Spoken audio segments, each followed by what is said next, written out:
And what a wonderful time we have this morning to hear the Word of God. Let us, bring our hearts together in what God is about to minister to our life. Let us read one more time the passage which we've been reading for several weeks, and from there, God would like to minister us this morning one more time. Go with me to Psalm 115, verse 12 to 18. The Lord has been mindful of us. He will bless us. He will bless the house of Israel.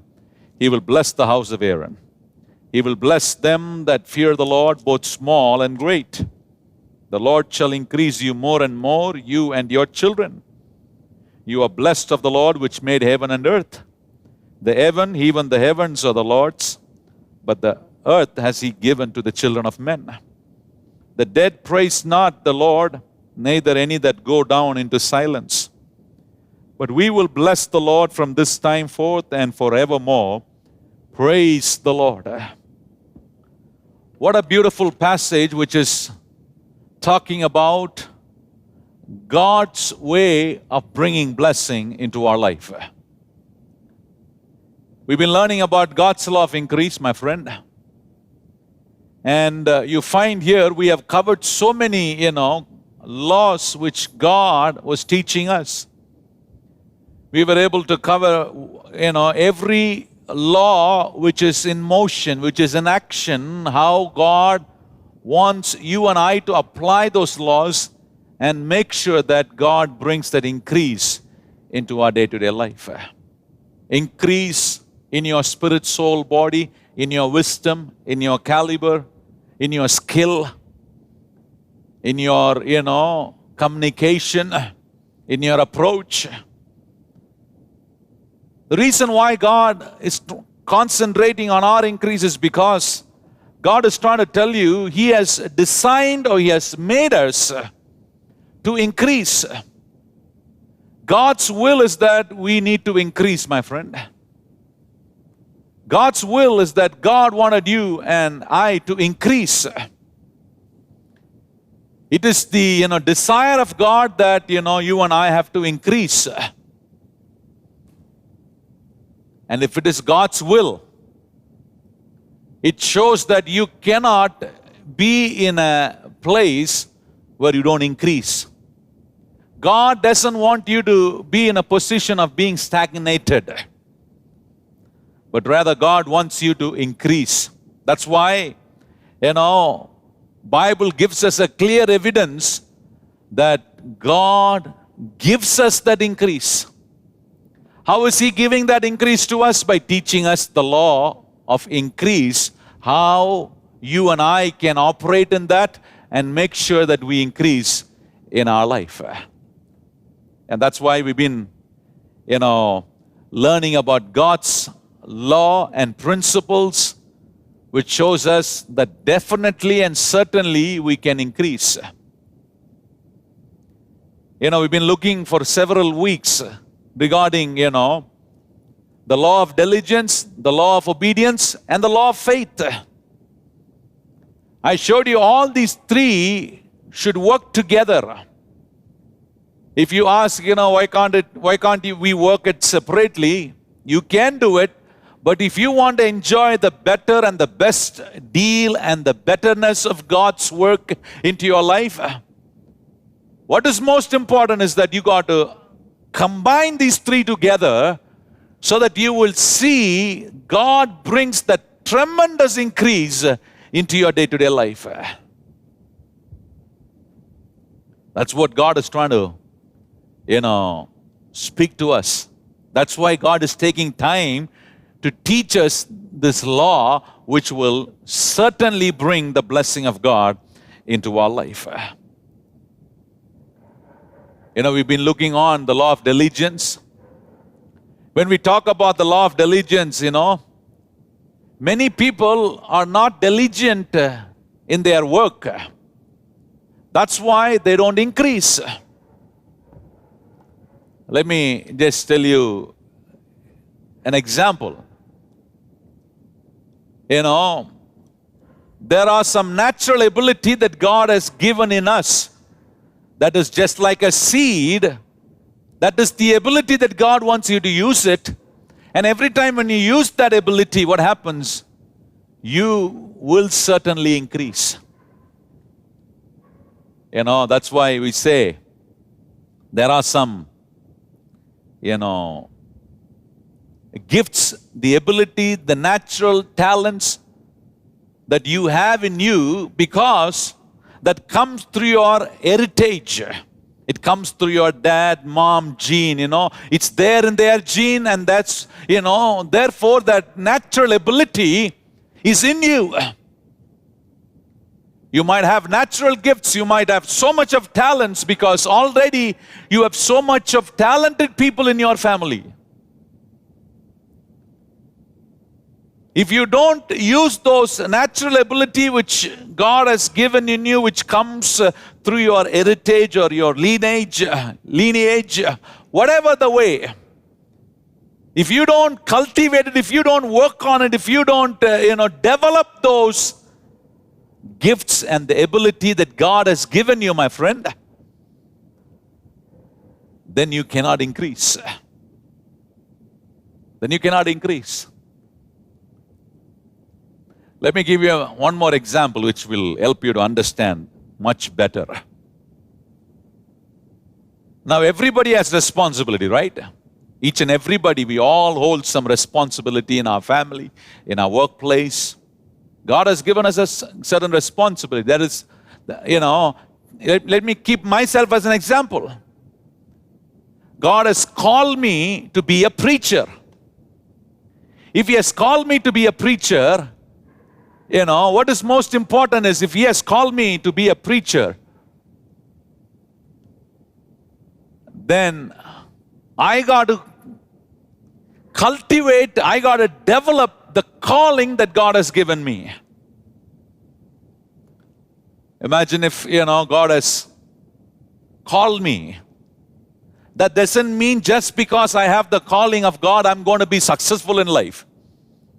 The calling of God as a preacher is the fundamental, it's the first step.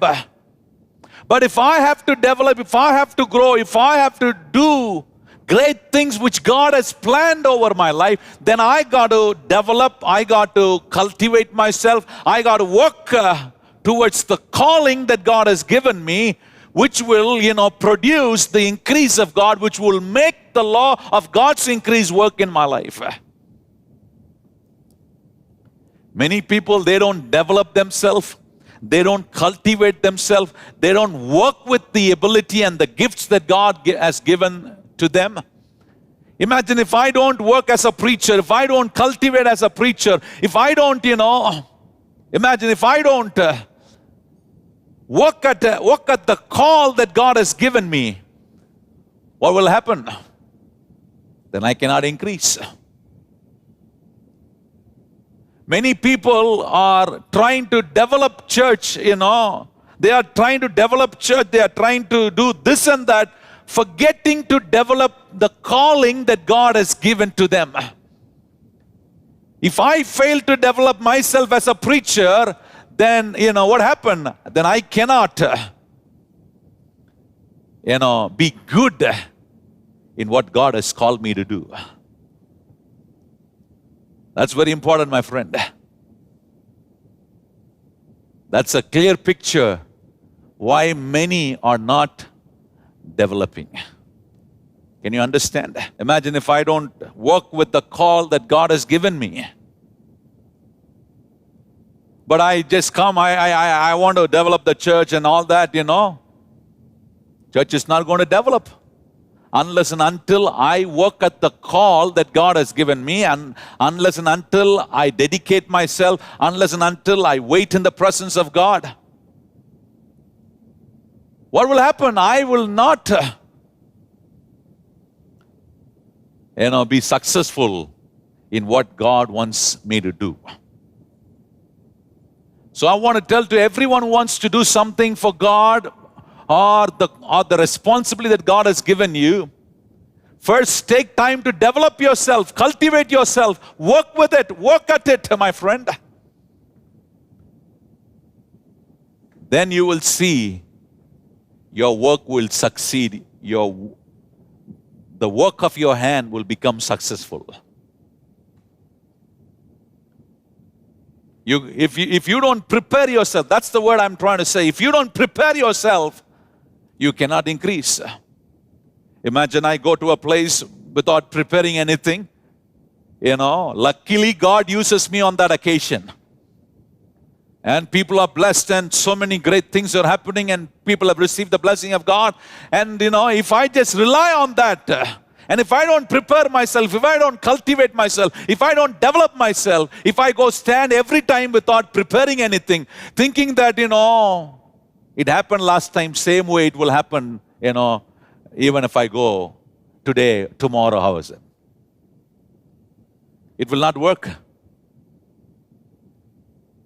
When it doesn't work, what will I do? I will shout, I will scream, I will, use all my body language to show something.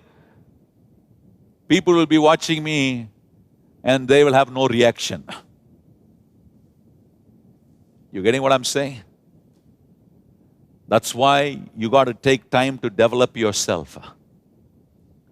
Dedicate yourself. Spend time in the presence of God. As a preacher, I got to spend time in the presence of God. I got to meditate. I got to read. I got to write. I got to keep, relying God. I got to keep doing my, research in order to develop and cultivate the calling that God has given me as a preacher. If I don't do all that, I'll say, Lord, you told me that I will increase. I believe you. It's not going to happen automatically, my friend. You got to do your part. You got to do your part so that God will do His part over your life. You're getting what I'm saying? Many people, they don't focus that. If you forget to focus those, very essential things in your life, you might be, disappointed. That's why you got to be diligent.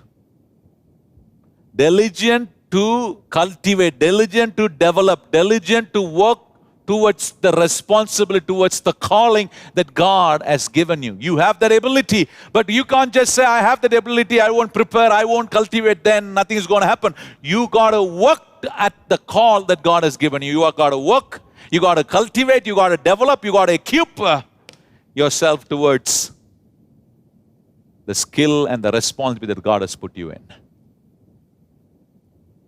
That's why we read in Proverbs 22:29 says, if you see a diligent man,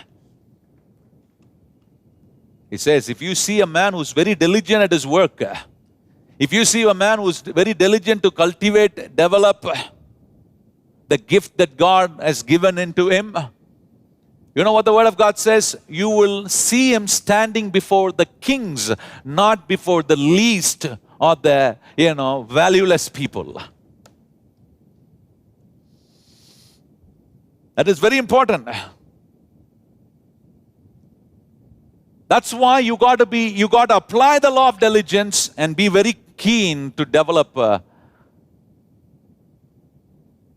responsibility, the call that God has placed over your life. You might be a father, you might be a husband, you might be a wife, you might be a mother, you might be a team leader, you might be someone with responsibility. That's a call that God has given. You got to cultivate on it. You find some people are very good in cultivating and being diligent. But when it comes to the area of, obedience, they don't work at it. You got to do what God tells you, my friend. When you do what God tells you, you are doing the will of God. Take the life of Jonah, He was diligent in doing things, but he was not obedient. He did not want to go to the place where God told him. He wanted to go to the place where he wanted to go. There are many people like that. They work diligently, but when it comes to obedience, they just want to keep them away. That's not going to work, my friend.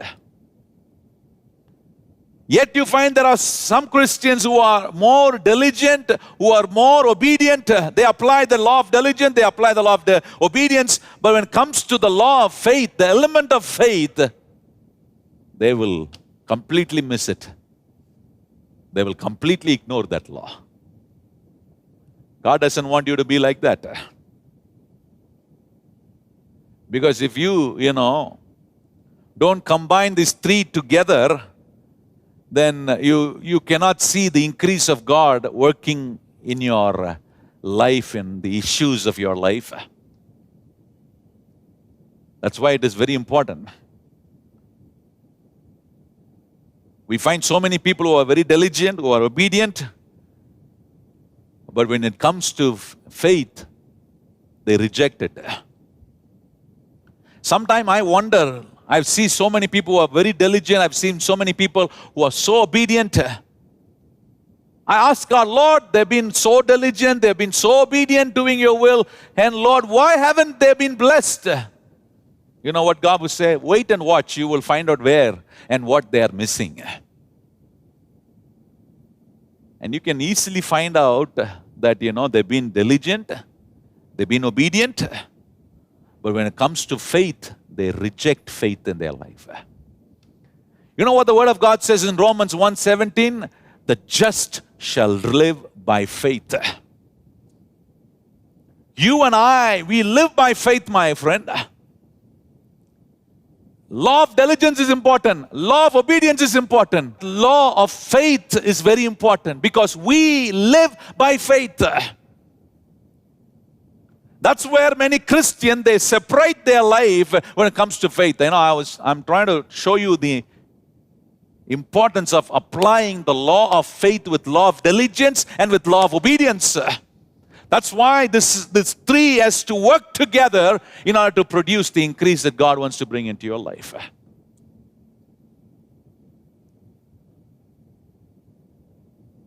The righteous live by faith. We live by faith. Some people say, when we talk about faith, look, I'm not just talking about faith, I'm talking about law of diligence, I'm talking about law of obedience, and I'm also talking about law of faith. But for some people, they have some different mindset. They say, why do you talk about always faith? Why can't you talk about heaven? Why can't you talk about holiness? Why can't you talk about this and that and so on?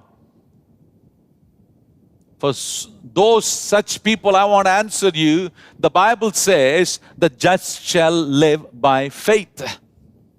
I will live in spite of all the circumstances that's around me. If I apply the law of faith, not only applying the law of diligence, not only applying the law of obedience, if I fail to apply the law of faith, then I will not live successfully in enjoying the fullness of God's increase into my life. Because the Bible clearly says, the just, the righteous shall live by faith. Don't think faith is not talking about holiness. Don't think faith is not dealing with the character. Faith deals with every aspect of life, my friend. That's why we combine these three together. Law of diligence, law of obedience, law of faith. If I live by faith, let me make a statement here. For every Christian, faith is just like our breath. You breathe right this morning, it's like that. Faith is like that for a Christian. That's why the Word of God says that just shall live by faith. Look at that word. If you want to live, my friend, in spite of all that's happening around you, you need to apply law of faith. Not only applying law of diligence, not only applying law of obedience, apply the law of faith. You have to apply it. If I have to apply the law of faith, because if I want to live, I got to find out that. I have to find out more about faith, because by faith I can live. By faith I can overcome every struggles, overcome every obstacles, overcome every sickness, overcome every defeat. Every issues of my life can be overcome if I can live by faith. That's why it is important for me to apply the law of faith. Why do I learn about law of faith? Because I want to live. Are you clear about that? So I got to understand faith. I got to know, I got to find out how I must live by faith. What brings faith? How should I operate in faith? Look at those questions, my friend. I got to know how I will live by faith. I got to know what will bring faith. And I also have to know how will faith be operated in my life. These are very important things. A lot of people are very keen to apply law of diligence, apply law of obedience, but not the law of faith. But the Bible says the just shall live by faith. How are we alive? How are we going to overcome things in our life? We got to live by faith.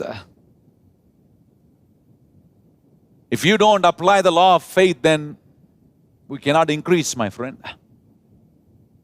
That's why, we just looked into last week how the faith principle starts. It starts with your mouth.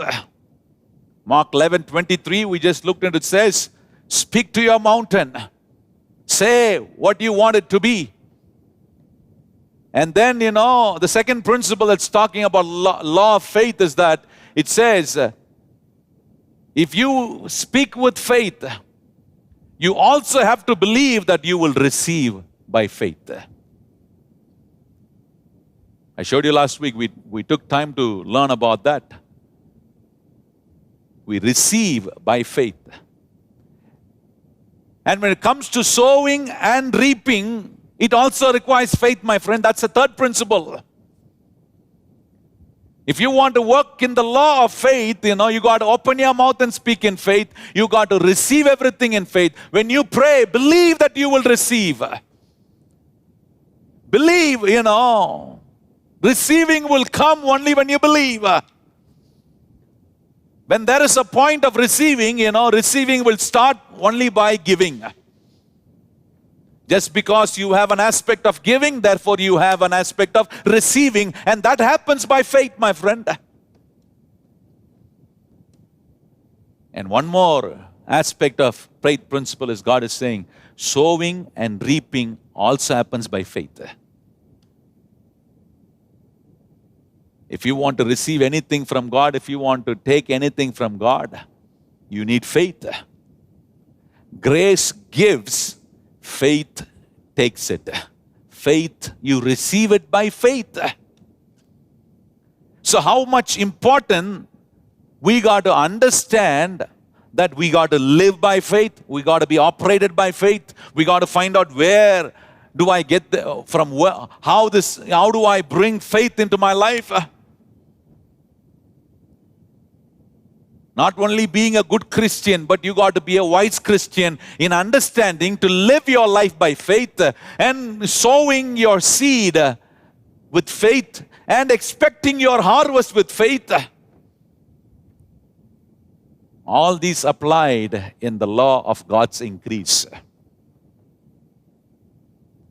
I'm going to show you this morning how everything works by faith and you can receive everything from God only by faith.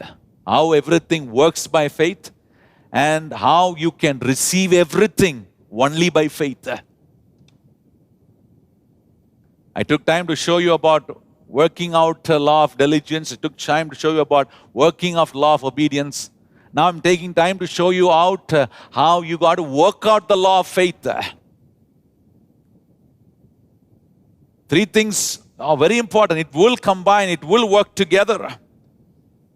And here you find God is trying to say, I showed you the benefit of how everything works by faith, how you will receive everything only by faith from God. Last week I showed you a glimpse of it, how, the benefits of receiving happens now and for eternity. The benefit that happens through receiving the blessing or the reward by faith not happens only in heaven, my friend. It happens here on the earthly life as well as your eternal life. I showed you a passage, which Jesus was talking about. Mark chapter 10, verse 21 onward, we looked into it. It talks about the rich young ruler who came in search of Jesus and asked him, Lord, tell me what should I do to inherit the eternal life. What was Jesus saying? Many people, when they read those passages, they wear a different glass. Blind man glass. Don't put a blind man glass.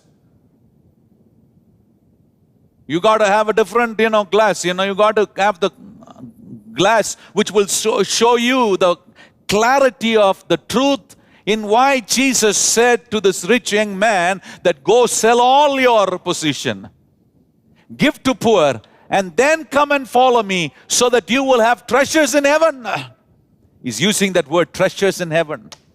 So many people think, that you will not have anything here. Everything you will receive only in heaven. Only in eternity. No, my friend. Bible says here, receiving reward through your faith happens here. Sowing and reaping reward happens here as well as in eternal life. What was Jesus saying? Jesus said, it is hard for rich men to enter into the kingdom of God. The moment Jesus said this, the disciples were, shocked by this statement. The reason why they were shocked, because they know that Jesus himself is a rich God. God who has riches. God who has everything in abundance. Now Jesus is saying, so therefore Jesus' disciple asked him a question. Lord, don't you know that we left everything for you? And now you are saying your reward only will be in heaven. What about the reward on the earthly life? Jesus is trying to give a clarity there. He's trying to say, Mark chapter 10, verse 29, he's trying to say, if you have forsaken anything for me and for my gospel's sake. You know what God says? If you have forsaken your father, your mother, brother, sister, your wife, your children, your land, God is saying, I will give you 100-fold now and your eternal life. Look at the answer. Jesus said, now. How did Jesus said? He said, now. Brother, sister, father, mother, wife. He did not say wives. Many are wondering, it would be good if God would have used that word wives. No, God is very clever in pointing out when it comes to wife. He said, he did not say many, but he's pointing out one. Many people are thinking, if I leave this wife, I will get 100% reward. You will get 100% beating, for sure. No reward. He is saying, whatever you have given for me. That doesn't mean that God is saying forsake everybody. He's trying to say, let the treasure of your heart always have the priority of God, not the things, not anything else. Let God be first. If you're clear about that, God is saying you will have 100. What I'm trying to point here is God is saying reward of 100% happens here on your earthly life as well as your eternal life. Don't ever interpret those passages with the wrong idea or with your own interpretation. Look into the view in which Jesus was trying to explain the disciple. He gave them the clarity about why he told that rich young ruler to give all of his possession, sell it and give it to the poor, and come and follow me, you will have treasures in heaven. Because Jesus wants to let know him that you can even take your reward here as well as for your eternal life. You came in search for asking for your eternal life, but I'm trying to tell you a reward which you can enjoy here as well as your eternal life. What a beautiful God, my friend. So don't think that if you have sacrificed anything for God, if you have given anything for God with your substance, with your money, with your effort, with your time, with your energy, with your resource, don't think you will receive reward, only in heaven. After dying here, becoming nothing, going up to live with the Heavenly Father, with your soul. Don't think reward is going to be there. God says that is for sure. But don't forget, you can also have your reward on the earth. Today, my friend, tomorrow, my friend, you can enjoy your reward. Go with me. Let me show you some more scriptures which we just looked last Sunday. But I was not able to take time to elaborate that. But I just want to elaborate those things this morning and show you much more detailed, truth of knowing that your reward can be here as well as there. Eternal. 1 Timothy chapter 4 verse 8 says, "For bodily exercise profit little, but godliness is profitable unto all things." Look at that. For bodily exercise profit little, but godliness is profitable unto all things, having promise of, now this is where I want you to focus, having promise of the life that is now and that is of which is to come. Look at Paul is finding out the life, the blessings, the reward that you can enjoy now and as well as in your eternal life. That's the point I want to focus here, my friend, this morning. You can take courage in knowing that your bodily exercise profit little. What is he comparing here? Many people, they have a wrong idea, whatever effort that I do, the reward is going to be only little, so why to take much effort? That's not what Paul is saying here. That's not the scripture says here. The scripture is pointing out two different pictures here, two different parts. The first part is trying to say bodily exercise. The second part is talking about godly exercise. Exercise unto body, exercise unto godliness. Can you find the difference? And when he differentiates these two areas, two picture, two part, he's saying, compared to your bodily exercise, godly exercise has more reward, more benefit. Do you get that picture? Imagine when you do a bodily exercise, the profit is very little. Maximum.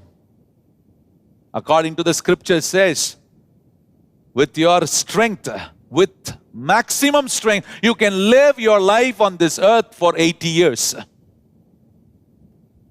That's the maximum what Bible says. So in that point of view, you find when you work out anything on a bodily, approach, only with the exercise of your physical body, the reward is only for now. I want you to understand that. Think with me. The reward is only for now. You get what I'm saying? The reward will only be for now. But when it comes to godly exercise, look at the reward. It's talking about two blessings. It's not talking about now alone. It is talking about now and for your life to come. That's your eternal life. That's your destiny. That's our destiny, my friend. Could you get that picture?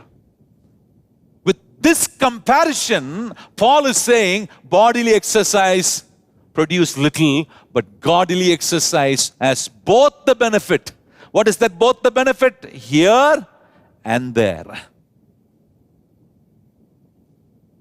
That's why it is important that we got to concentrate on the bodily reward, on the godly, exercise, godliness. Exercise your life towards godliness, my friend. Because in that you have reward here and there. And what is that godly exercise? What is that you exercise godliness? How is that you exercise godliness? Applying the law of faith. Faith principle. Godliness means not having a long face. Godliness means not having a face without any smile. Serious face. Have you seen people like that? Godliness means not just wearing, one particular cloth, one color particular cloth. If you see people like that, this is my dress code. If I wear this dress code, I am so, holy. No. God is saying, no, that's not godliness. Godliness is nothing but, let me give you a definition this morning. The godliness means how you think about everything, my friend. How do you think about everything? How do you approach with your thinking towards everything? That will define whether you are a holy person or you are a worldly person. You getting what I'm saying? How do you approach your family? How do you think about your family? How do you think about your business? How do you think about your work? How do you think about the money that you have in your hand? How do you think about your relationship? How do you think about speaking with someone? That will define whether you are exercising godliness or you are dishonoring godliness in your life. When you dishonor godliness, what happens? You are losing your reward for now and for your eternity, my friend. If you approach your money with godliness, nothing will go wrong. If you approach your work with godliness, nothing will go wrong. If you approach every situations of your life with godliness, my friend, nothing will go wrong. The reason why everything is going wrong in our life is just because we focus on our physical body alone. Don't forget, your bodily exercise will only profit for now, and there will be no reward for your eternal life. That's why God is saying today, you need to apply the law of faith. You got to speak in faith. You got to receive it in faith. Now, when it comes to sowing and reaping, you got to do it with faith. How do you exercise it? You exercise it not with your bodily effort. Though you use your body to work out godliness, you will understand working out godliness with this physical body as a greater reward for now and for your eternity. Could you see that? If you approach everything with this godly character, I would say nothing will go wrong, my friend. Anything that God brings into your hand, you will use it wisely, rightly. Because your thinking is clear. Now you have a correct thinking towards everything that God brings into your life. Let me take you to 1 Timothy chapter 6. Look there in verse 12, it says, fight the good fight of faith. Lay hold on the eternal life. Fight the good fight of faith. Lay hold. Look at that word. That's the word I want to elaborate this morning. Lay hold. That means catch on, hold on. Bible clearly says you will receive anything and everything only by faith. All that comes to you through faith. You can take every blessing of God into your life by faith. Grace gives to you. The word of God shows you that you can take your blessing, but if you don't apply law of diligence, if you don't apply law of obedience, if you don't apply the law of faith, then you cannot increase. That's why I'm teaching you about law of faith here. And for that, you got to exercise godliness. And when you exercise godliness, you will lay hold on what God is teaching you and what God is strengthening you. It says, fight the good fight of faith. There are many things in this world fighting against the blessing, the goodness, the ability, the skill, the seed that God has put in you to increase. World is fighting against it, Devil is fighting against you in order to, make sure that you do not apply the seed which will produce increase for your life. It is fighting against your faith. Because devil doesn't want you to apply faith. He knows when you apply faith, you will win. You will win the battle. You will win the battle. That's what it says here. Faith lay hold on the blessings and receives the blessing. Look at that. Faith lay holds. You got to fight every doubt. You got to fight every fear. You got to fight every disappointment. You got to fight every failures. How do I do it? I lay hold, knowing that I have a God who can increase me. So therefore, I'm diligent in my work. I am obedient to the word of God. Now I am applying the law of faith. That's the sign of exercising godliness. You're getting what I'm saying? You're applying all these three things, which shows that you are exercising godliness, my friend.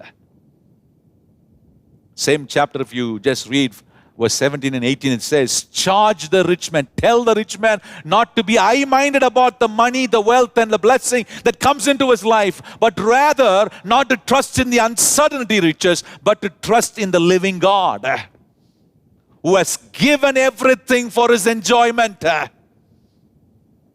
My friend, don't stop there in your enjoyment, but understand why God has brought everything into your hand. And when you enjoy it, don't stop there, but rather use it for the good purpose. And that's why the verse 18 says that they may do good. What does it mean? It means that you got to use it for the good use, my friend. How can you use it for your good use when you have that godly, exercise happening every day, every moment of your life? You will use it for the good use. Every money that God brings into you, every resource that God brings into you, every blessing that God brings into you, you will use it for the good use. You distribute it, you communicate it. You do it with the right approach. That's what it says, lay hold. Have you given, or you're giving based on knowing that you are laying hold? Look at verse 19, it says, laying up in store for themselves a good foundation against the time. Laying up, have you laid up? Do you know what does it mean by laying up? Laying up will happen only when you give, my friend. Only when you store. Only when you save. That means you got to give. Imagine you are blessed today. You have some, blessings in your hand. It's because God has given it to you. And now when you become the receiver, don't fail to, use the aspect of giving, which will in turn come back to you in the position of receiving. It's like a cycle. It will go on. If you want to lay up treasures, then you got to give. You got to give your time, you got to give your resource, you got to give your talent, you got to give everything to God. And when you apply by giving principle, you will see everything becomes a blessing. Imagine, you go to a bank taking your money, you are going there to deposit. You want to deposit your money into your account. And therefore, what you do, you go to the cashier of the bank and you give him the cash, right? You give him the cash. And he receives your cash. And when he receives your cash, he's trying to take that cash and go, store it in the place where the bank has given him the provision. Now imagine when he takes the money from your hand, when he takes that money and he walks around to save and keep it safe, that money, will you just look at that cashier and say, oh, my money is going, oh, my money is going? I don't know where is he taking it. Today, many Christians are like that, When they want to give, they think it's going out. Somebody is taking it. It's going somewhere. The Bible says, don't forget you are laying up treasures in heaven. It's directly going into your heavenly account, my friend. And that heavenly account can be operated here and there. If you don't know this, you will have fear in giving. And when you have fear in giving, you will have always doubt in receiving. Let me say that again. When you don't understand, you are giving in order to, deposit, in order to save, in order to lay your treasures in heaven. And in that, system, you can operate here and there. That's what Paul says. Your godly, exercise profits now and for your life to come. When you don't know this, my friend, you will have fear in giving. And when you have fear in giving means not only money, giving your time, giving your energy, giving your effort, putting down your strategy. And if you don't give, if you have fear in giving, you will always have doubt in receiving. When you pray, your prayer will be doubtful prayer. When you ask God, it will be a doubtful one. You will say, I don't know whether I will get it or not. You will certainly not get it. Because you don't know that you are opening an account in the heavenly treasure. If you know that, you will do everything joyfully, my friend. Are you giving in this approach? Are you laying up your treasures in heaven in this approach? That is why Jesus said to that rich young man, go sell, give everything to poor and then come and follow me. You will have treasures in heaven. Jesus pointing out, you will have reward here as well as there. When you don't have that godly, approach, when you don't exercise that godliness in your giving and in your receiving and in your speaking out words out of faith,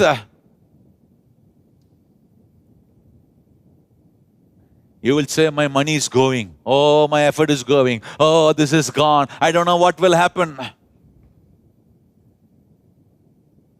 Again here in 19, look, verse 1 Timothy chapter 6 verse 19 says, laying up store for themselves a good foundation against the time to come. Look at that word, against the time to come. What does it mean?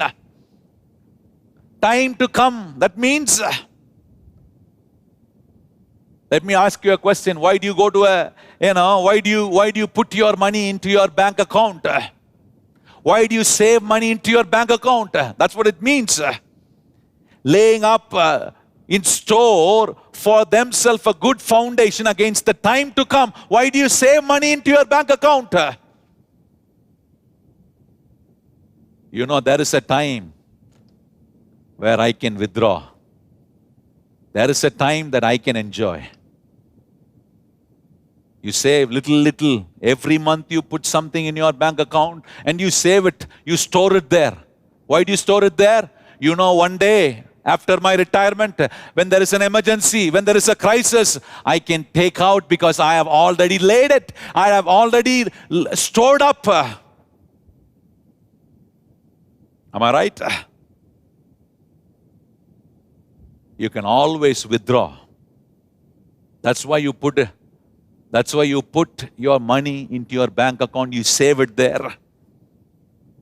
When you give to your bank, when you store, when you lay it up in your bank account, you are not giving bank a donation, right?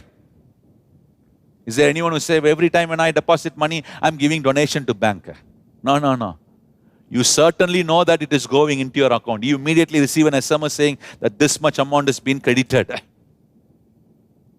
When you withdraw, it immediately says this much amount has been withdrawn, debited. Why do you do it every month, my friend? Every month you go do it, you save it in your bank account. Why do you do it? Because when you need it, you can withdraw it. Imagine when you just go keep sowing into your bank account, and one day you are having some tough times, and when you have so much of problems, you don't sit in your house and say, bank manager knows me very well. I used to come there every month. I used to, deposit this much of amount every month. Therefore, now I am in a crisis. That bank manager will know. He will find out that I did not come this month. So therefore, he will, send some money to me. Will he send some money to you? There are hundreds of ways where you can withdraw your money. You don't sit in your home and say, bank manager will get. No. If you have deposited, you can go and withdraw. That's the, same way. How God is saying, when you have deposited in your heavenly treasure, in your heavenly account, you can withdraw now as well as there in eternity. So how to deposit in your heavenly account and how to withdraw? How to sow and reap there? Today I'm going to show you that, It's good that we look into, some more scriptures, and then let me just show you. You cannot go to a bank if you have not, deposited anything there. If you say, I want to withdraw, if there's something there in your account, then you can withdraw.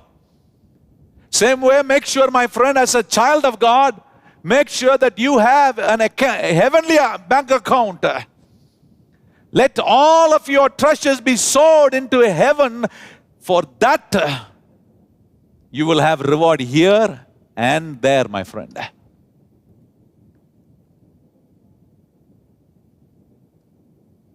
Turn with me to Mark chapter 4.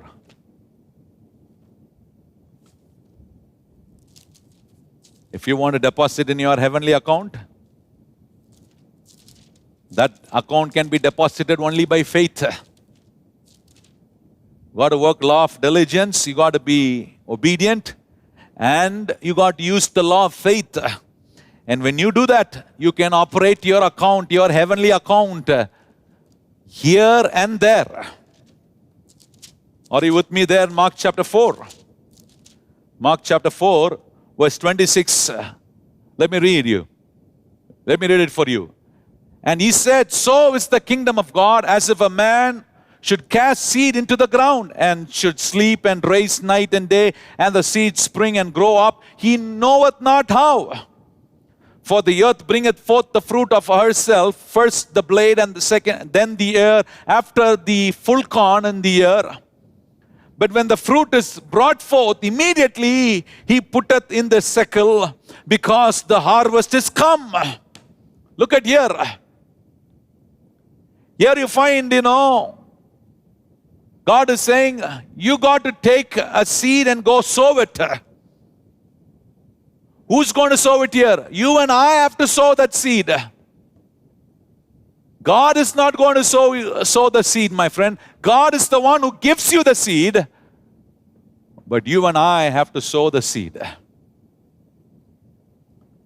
You getting what I'm saying? We got to do our part. Our part is to sow the seed.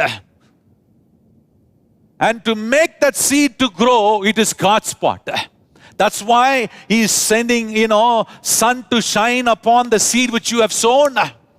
And He's sending down rains from heaven, from sky, to the seed that you have sown, to show you that you have to sow your seed. Then I will take care of bringing the harvest, bringing the, result. You understand what I'm saying? Sowing is our part.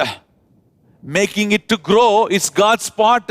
And again, after God making it to grow, when it becomes an harvest, again now, the one who has sown is the one who has to go and reap it. And that's what it says. You send man to, put it in the sickle. That means you ask somebody to go, cut down the harvest which has come for you. You don't wait. Just like how you don't wait to sow, you take the seed and you go sow. Same way, when the seed produced that result with the blessing of God, God bringing production into your work, God blessing the work of your hand, God commanding the blessing over your work. Now what happened? Again, you have to go and reap. Sowing doesn't happen automatically. Same way, reaping also doesn't happen automatically. What do you do when you put some policy, or when you put some fund to, deposit, when it becomes, when it's reaching the point of maturity? What do? You enjoy the benefit of it. You don't just leave it there in that account, but rather you take it, you enjoy those things. Just like that, if you have sown your seed, my friend, there is a time for you to reap. And in that time, you cannot say, let God himself bring that reap into my, lap, into my life.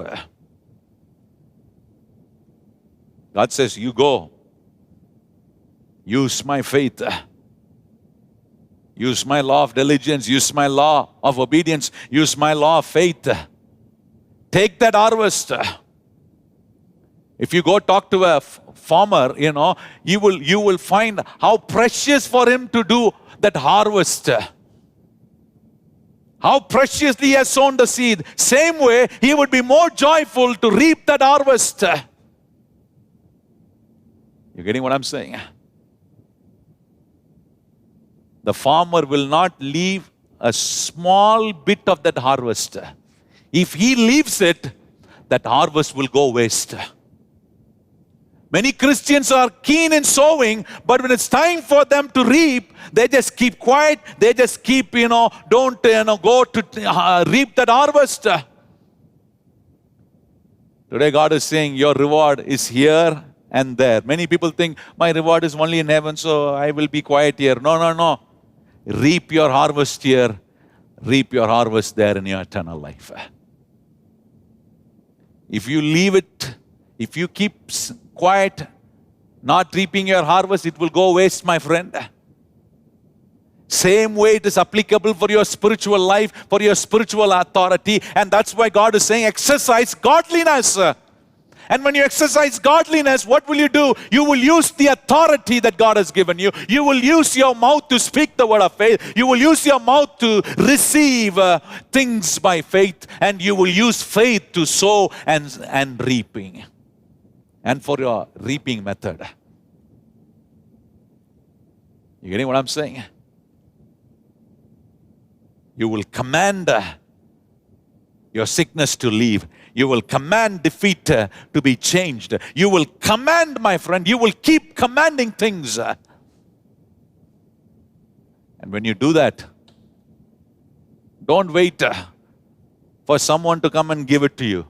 Don't wait for someone, let him pray and tell me. No. If you want your healing, speak out of your mouth. Sow that, healing seed into your life. You will reap it, my friend. Victory is like that. Effort is like that. Work is like that. Business is like that. Every area of your life is like that, my friend. Sow that seed. If you have sown it, God is saying it is you who have to reap it. You command your reaping. What a blessing. But many Christians, they don't command. They don't use their authority. They just keep it quiet. God is saying if you have given, if you have opened your account into the heavenly treasure, if your bank account is opened in your heavenly treasure, then withdraw it. Reaping is withdrawing, my friend. You don't say, I will not reap, I will not withdraw. No problem if I suffer here. What is the use of having every benefit, every resource into your account? And if you don't withdraw it, what is the benefit of having all that in your account, my friend? You got to withdraw it. God is saying, withdraw your blessing, withdraw your healing, take your blessing, take your victory. Don't just simply sit and say, let it come. No. God is saying, you command it. If you have worked the law of diligence, if you have worked the law of obedience, and now if you are working the law of faith, then command it. Reap it, God says. Time for you to reap. Imagine you go to an ATM machine, you put in your card, and what do? You simply quietly stand there, expecting the money to come and jump in that, cash counter. What do? You put your ATM card inside, You don't stand quietly there. You type your PIN number. And after typing your PIN number, you got to type the amount that you want to withdraw. And in the moment you type the amount that you want to withdraw, and when you say yes, when you click that button, what happened? Money will just, come and fill in the place where you can pick your cash. Imagine today many Christians, are like this. They will go stand before ATM machine. They will touch the ATM machine and do all this and thing, and they will bow down before the ATM machine. Oh, please give money, please give money. 24 hours you do that constantly. You worship, you bow down, do anything until you press, until you put your number, until you put your PIN number, until you just say what you want from that ATM machine. It will not give you anything, my friend. Same way it is like that in your spiritual life, in the blessings of God. If you don't apply the law of God's increase, nothing will come. To apply that law of increase, pressing like a pin that you put in your ATM, you got to apply the law of diligence, you got to apply the law of faith, you got to apply the law of obedience. Then the law of increase will bring every blessing of God into your life. God has 1,000 ways to meet your need. God can bless you in so many ways, my friend. Even in spite of all, even the whole world is shut down. Let me tell you, even if everything is shut down, even if everything is going down, decreasing, God can open a new door, a new way, a new opportunity for you. God has 1,000 ways to bring that blessing into your life when you apply law of diligence, when you apply law of obedience, and when you apply law of faith. Because God's increase will find a way to bring God's blessing into your life. Even the postal service is shut down. Maybe the internet is shut down. ATM machines are closed. Whatever. God will use a raven. Raven? You find in the morning, you hear that sound, right? Ka, ka, that raven. God can use that raven to meet your need. He did that for Elijah. God used a raven. Every other resource was shut, but yet God opened a new way to show that God can even turn a raven which always wants to pluck things away from you. God turned that, raven which has an attitude of plucking to give. The raven which was plucking, now that same raven which is giving. Tamil it is nicely come out. Pudungara kakava, kodukara kakava matranara. Only God can do that. Because God has 1,000 ways to bring blessings into your life. All that you and I have to do is store up that treasure in the heavenly account. Are you storing up things in the heavenly account? Because that blessing will be for here and for that. That kind of godliness, character, and that, you and I have to exercise that godliness into our day-to-day life. That will show that you are applying the law of faith. If you lay hold like that of all the blessing that comes from faith, comes through faith, receiving through faith, and you're giving through faith, sowing through faith, reaping through faith, my friend, you are laying hold, you're storing up in the heavenly treasure where you will have reward now and the time to come. Do you want to enjoy that kind of reward? By applying the law of diligence, applying the law of, obedience, and applying the law of faith, then, my friend, law of increase will work. God will meet your need according to His richest glory in Christ Jesus. Shall we stand and let us pray? What a beautiful God we worship. God can turn a raven who always snatches. He can turn that raven to become a raven in giving and meeting your need. Our God is a good God, and our God is a great God. Our God is able to bless your life any way, any means. He can bless you today. Let's lift our hands and give God glory this morning. Father God, we give you glory, we give you honor. We thank you, Lord, for ministering into our life. Showing us that Sowing and reaping also requires faith. We have to sow and we have to reap. For that, we got to lay hold our treasure in heaven, which will bring benefit for now and for the time to come, for which you have encouraged us this morning and showing us from 1 Timothy 4:8 that, Lord, bodily exercise profit little, but godliness profiteth much more now and for eternity. We want to enjoy that reward, oh God, by applying the law of faith. Thank you for teaching us. Thank you for giving us an awareness that we always have to have an account of heavenly treasure, which will bring reward now and for the time to come. Father, I believe that you will minister us again and again through the scripture and strengthen us. Help us to work every work with godly, exercising unto godliness. Help us to approach every kind of effort, every kind of work, every kind of thinking, exercising unto godliness, which will apply faith, which will help us to lay up treasures in heaven, which will, bring the benefit for now and for the time to come. Help us to live in this truth, apply this truth, and experience the blessing of God's increase coming into our life by applying law of diligence, applying law of faith, applying law of obedience. Thank you, Lord, for teaching us. Bless us. Bless your people who have given their tithes and offering. They give with this approach, knowing that they are laying up treasures in heaven. Bless them. Guide them, Lord. Protect us from all the evil. Open us new ways. Give us the new opportunity. Give us new blessing. Give us the increase that you have intended for our life, for each and every one of us. Continue to guide us with your wonderful word. We give you all the glory and honor. In Jesus' most precious name we pray. And everybody said together, Amen. Amen. Now unto him who is able to keep us from falling into the presence of faultless before the Father, Son, and the Holy Spirit, be majestic dominion both now and forevermore. Amen. Amen. God bless you, my friend.